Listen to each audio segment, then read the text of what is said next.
And welcome back. Bruce Porter joins us now for this week's Dollars and Cents segment, sponsored, of course, by the Resource Center. Thanks for coming in. Good to see you again. Good to be here. All right, now we're going to talk about, well, better health, financial health in 2022. And you've got some great guidelines for us. I think it's a good time. It's early in the year. We've just saw the effects of the market in January, right? The volatility that's out here. Oh, yeah. So I think we have to step back, regroup, and let's look at 5 tips for better financial health. All right, let's start out with the first one. Yes, steady flow of income. Steady flow of income is important. That'd be great if we had that. Plus, if we had growing cash balances all the time, we had a robust portfolio, no sudden changes up or down, a lot of consistency. And if we had regular expenses and there was not a lot of stuff, that would be great. I was going to say, this is perfect world stuff. That would be awesome. We don't live there.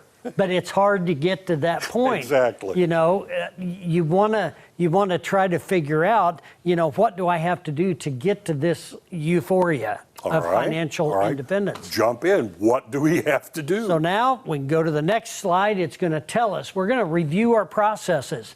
What are you doing or what are you not doing? You review your habits, the things you did last year.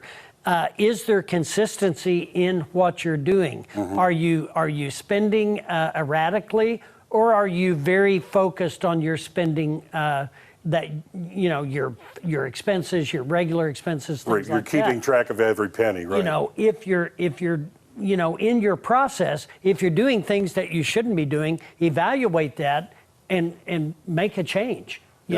Do something different. But, this is one of the reasons to consult an expert such as yourself. Reviewing your process, you may not always see it from the inside.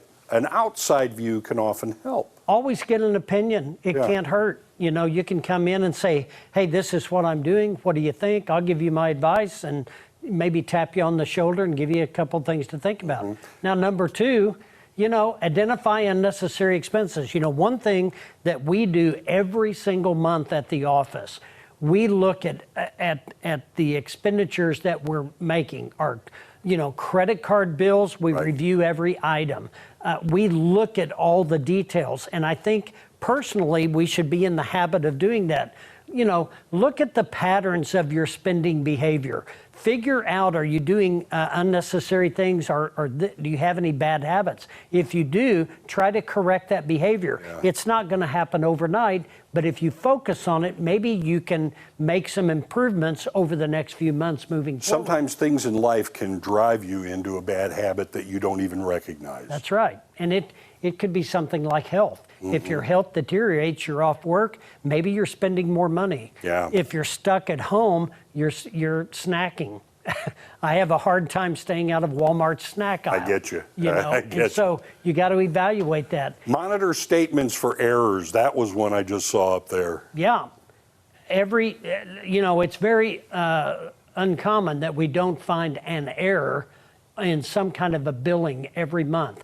Credit cards, if you don't know the expense, then try to identify that. If you can't identify it, call your credit card company and talk to them about it. Read them over. All right. Automated savings or investments. that's a really good way to get out of sight, out of mind, and it's kind of a forced behavior. If you've got a habit out of your checking into savings or at work, review the contributions that you're making. If you have not started a 401k and it's available, please do so. Put 1%, 2%, do something, and then you can expand off of that. And these are the first 3. Next week, we're going to talk about the last 2, and then we're going to do kind of a summary of these 5 tips. But trying to give you some tips on what to do moving forward in 2022. You can always go to our QR code, call the 882-1800, and we'll be glad to visit and help. Absolutely. Seminars throughout the year. Bruce, always good to see you. You bet. Good to be here. We'll be right back.